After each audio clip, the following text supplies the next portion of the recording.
पढ़ेंगे वैशाख मास के अंतिम 3 तिथियों की महत्ता तथा ग्रंथ का उपसंहार।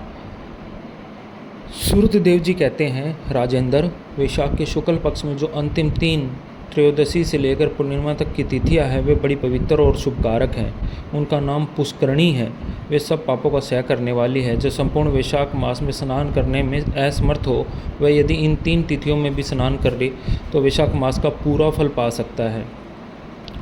पूर्व काल में वैशाख मास की एकादशी तिथि को शुभ अमृत प्रकट हुआ। द्वादशी को भगवान विष्णु ने उसकी रक्षा की। त्रयोदशी को उन श्री हरि ने देवताओं को शुद्ध पान कराया। चतुर्दशी को देव विरोधी दैत्यों का संहार किया और पूर्णिमा के दिन समस्त देवताओं को उनका साम्राज्य प्राप्त हो गया। इसलिए देवताओं ने संतुष्ट होकर इन 3 तिथियों को वर दिया। वैशाख मास की ये 3 शुभ तिथियां मनुष्यों के पापों का नाश करने वाली हैं तथा उन्हें पुत्र और पौत्रादि फल देने वाली हैं। जो मनुष्य इस संपूर्ण मास में स्नान ना कर सका हो वह इन तिथियों में स्नान कर लेने पर पूर्ण फल को ही पाता है। वैशाख मास में लौकिक कामनाओं का नियमन करने पर मनुष्य निश्चय ही भगवान विष्णु का साम्राज्य प्राप्त कर लेता है। महीने भर नियम निभाने में असमर्थ मानव यदि उक्त 3 दिन में कामनाओं का संयम कर सके तो उतने से ही पूर्ण फल को पाकर भगवान विष्णु के धाम में आनंद का अनुभव करता है। इस प्रकार वर देकर देवता अपने धाम को चले गए। अतः पुष्करणी नाम से प्रसिद्ध अंतिम 3 तिथियां पुण्यदायिनी, समस्त पाप राशि का नाश करने वाली तथा पुत्र पौत्रों को बढ़ाने वाली है। जो वैशाख मास में अंतिम दिन गीता का पाठ करता है उसे प्रतिदिन अश्वमेध यज्ञ का फल मिलता है। जो उक्त तीनों दिन विष्णु सहस्त्र नाम का पाठ करता है उसके पुण्य फल का वर्णन करने से इस भूलोक और स्वर्लोक में कौन समर्थ है। पूर्णिमा को सहस्त्र नामों के द्वारा भगवान मधुसूदन को दूध से नहलाकर मनुष्य पापहीन वैकुंठ धाम में जाता है। वैशाख मास में प्रतिदिन भागवत के आधे या चौथाई श्लोक का पाठ करने वाला मनुष्य ब्रह्मा भाव को प्राप्त करता है। जो वैशाख के अंतिम दिनों में भगवत शास्त्र का श्रवण करता है वह जल से कमल के पत्ते की भांति कभी पापों से लिप्त नहीं होता। उक्त तीनों दिनों के सेवन से कितने मनुष्यों ने देवत्व प्राप्त कर लिया, कितने ही सिद्ध हो गए, कितनों ने ब्रह्मत्व प्राप्त कर लिया। ब्रह्म ज्ञान से मुक्ति होती है अथवा प्रयाग में मृत्यु होने या वैशाख मास में नियम पूर्वक प्रातःकाल जल में स्नान करने से मोक्ष की प्राप्ति होती है।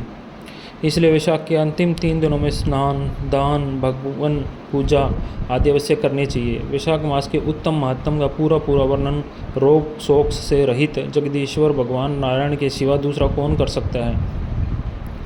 तुम भी वैशाख मास में दान आदि उत्तम कर्म का अनुष्ठान करो, इससे निश्चय ही तुम्हें भोग और मोक्ष की प्राप्ति होगी। इस प्रकार मिथिलापति जनक को उपदेश देकर सूर्यदेव जी ने उनकी अनुमति ले वहाँ से जाने का विचार किया। तब राजश्री जनक ने अपने अभ्युदय के लिए उत्तम उत्सव कराया और सूर्यदेव जी को पालके पर बिठाकर विदा किया। वस्त्र, आभूषण, गो, भूमि, तिल और सुवर्ण आदि से उनकी पूजा और वंदना करके राजा ने उनकी परिक्रमा की। तत्पश्चात उनसे विदा हो महातेजस्वी एवं परम यशस्वी सूर्यदेव जी संतुष्ट होकर प्रसन्नतापूर्वक वहाँ से अपने स्थान को गए। राजा ने वैशाख धर्म का पालन करके मोक्ष प्राप्त किया। नारद जी कहते हैं, अम्बरीश, यह उत्तम उपाख्यान मैंने तुम्हें सुनाया है जो कि पापों का नाश और संपूर्ण संपत्तियों को देने वाला है। इससे मनुष्य भुक्ति, मुक्ति, ज्ञान और मोक्ष पाता है। नारद जी का यह वचन सुनकर महायशस्वी राजा अम्बरीश मन ही मन बहुत प्रसन्न हुए। उन्होंने बाह्य जगत के व्यापारों से निर्वृत्त होकर मुनि को साष्टांग प्रणाम किया और अपने संपूर्ण वैभव से उनकी पूजा की। तत्पश्चात उन्हें विदा देकर देव ऋषि नारद जी दूसरे लोक में चले गए, क्योंकि दक्ष प्रजापति के शाप से वे एक स्थान पर नहीं ठहर सकते थे। राजश्री अम्बरीश भी नारद जी के बताए हुए सब धर्मों का अनुष्ठान करके निर्गुण परम ब्रह्मा परमात्मा में विलीन हो गए। जो इस पाप नाशक एवं पुण्य वर्धक उपाख्यान को सुनता और पढ़ता है वह परम गति को प्राप्त होता है। जिनके घर में ये लिखी हुई पुस्तक रहती है उनके हाथ में मुक्ति आ जाती है। फिर जो सदा इसके श्रवण में मन लगाते हैं उनके लिए तो ये कहना ही क्या बात है। वैशाख मास महात्म संपूर्ण होता है। जय जय श्री हरि।